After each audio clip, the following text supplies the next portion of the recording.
Hi, how's it going? My name is Ed Lee. I'm here with Chris today. I'm here actually in his permaculture farm. Super cool. So, Chris, what is permaculture for those who might not know? Permaculture is basically a design science. It's not an exact science, but it's a design science that works with nature instead of against it. When a conventional farmer buys a piece of land, they dig a lot of trenches to drain away the water, so to prevent their farm from flooding.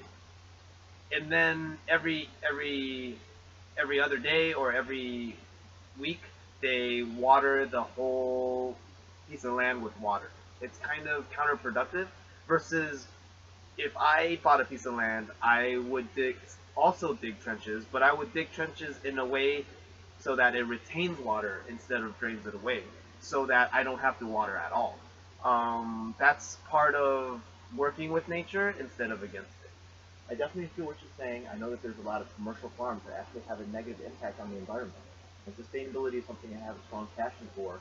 I would rather work with nature than against it. So I definitely see what you're saying. There's a lot of pesticides, a lot of, artificial, they're trying to build an artificial environment to cause unnatural growth of these plant organisms, which probably isn't good for any of us. So super excited about that. And I want to ask, there may be different schools of permaculture. Is there a certain school that you follow? There's definitely a lot of different ideologies that each permaculturalist may have. Okay, so I know like you studied at some school of permaculture, that you went for some training. Where did you train it? I went to Australia. I worked under PRI, Permaculture Research Institute, which is founded by the founder of the word permaculture. Um, and it's now run by Geo Lawton, which is a famous permaculturalist that has YouTube videos all over the internet. Cool. I worked under Tom Kendall. He was my teacher, and he's taught me quite a bit.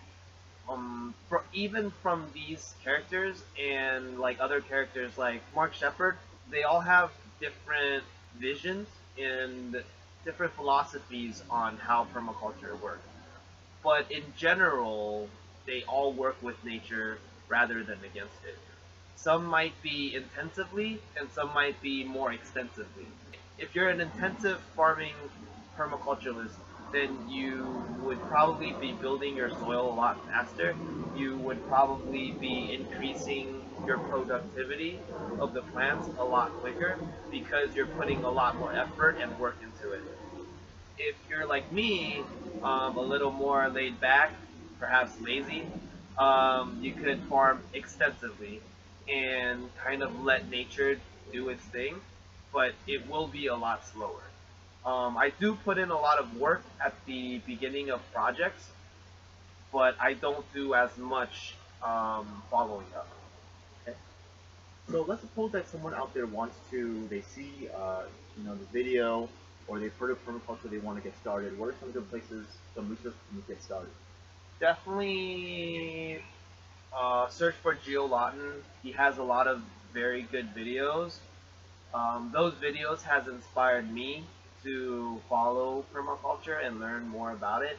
There's also a lot of other people that have videos on how to do permaculture, like Jack Spirko, who actually has a whole series on specific principle and ethics of permaculture.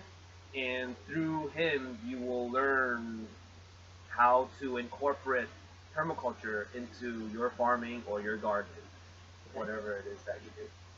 One thing that I think a lot of people may have heard of is the word organic, right?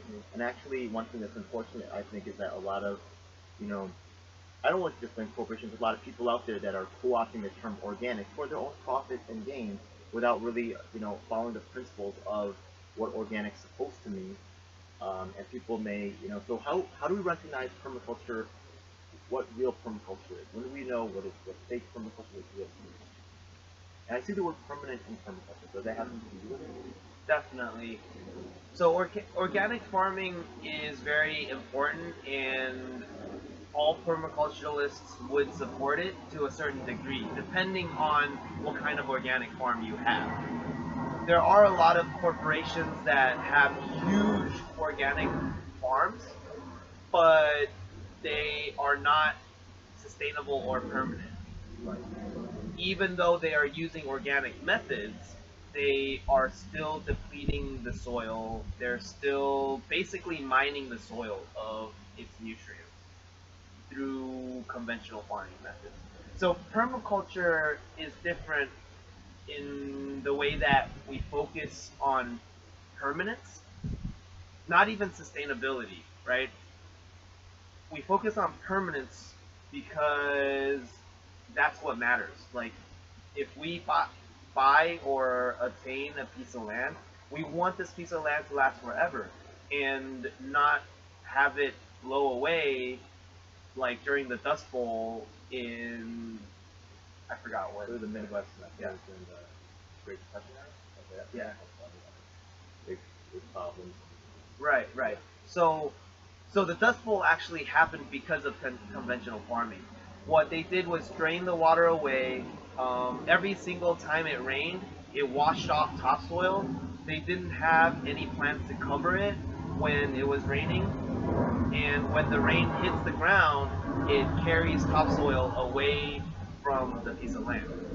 So basically what happened was they're just washing away their topsoil every single year until the topsoil became so thin that it could not sustain itself. And when strong winds blew, the topsoil just blew away. And what you end up with is desert. So Yeah, and starvation. right, exactly. Yeah. So organic farming, I know a lot of small organic farms that do really well. They take care of their land. They are always building topsoil. They're making sure that they're building more soil than they are mining it, and I think that's great and that's fine. But a lot of large agro organic companies, they don't do that. They use organic fertilizers, they use organic pesticides, but they farm just the same way as conventional farming, and it does not. And it's harmful to nature, And Right, actually, right. recently I saw this article. I'll put the link in the description. But there's Nestle now. They're trying to pretend like, oh, they care about water rights and helping people when clearly they haven't done it. But now they know, they've seen the backlash of people who are aware, saying that water is an essential human right, and now what they're trying to do is they're trying to pull off our language and say, you know what, oh, we're concerned about water rights. Meanwhile, they're making money off of water and draining water resources and things like that. So that's really sad. But yeah, the permaculture is super cool, and I definitely see, or people could take the buzzword organic, do things that are harmful to the environment, harming nature. Not even necessarily the food is healthy for us personally. They just met some standards. They just did whatever the minimum they had to do to meet these standards, and they just marketed it with a catchy phrase, and they just made a larger profit. That's disgusting to say. Right. Yeah. Yeah. And you know what's super cool? Actually, we're just in this garden over here. We were eating some of his food. You can trust that source 100% because you grew it yourself, and it's totally it's independent. It's something that everybody can do in their own backyard, on the rooftop. At the other location, what's the other site? Forge. The Forge. Forge is the other location that you have, right? So some people go indoors, and you said Hive. Yes, Hive, right? Hive is another location where there's some food growing.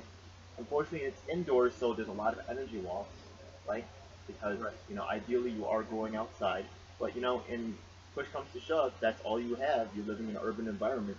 You can still grow your own food, and hopefully have a trusted food source. And honestly, it's delicious and awesome. So maybe we'll take a tour of the garden in a hot moment, and I think it's super cool. We could talk about it, but I'm sure you guys want to see the video. Right?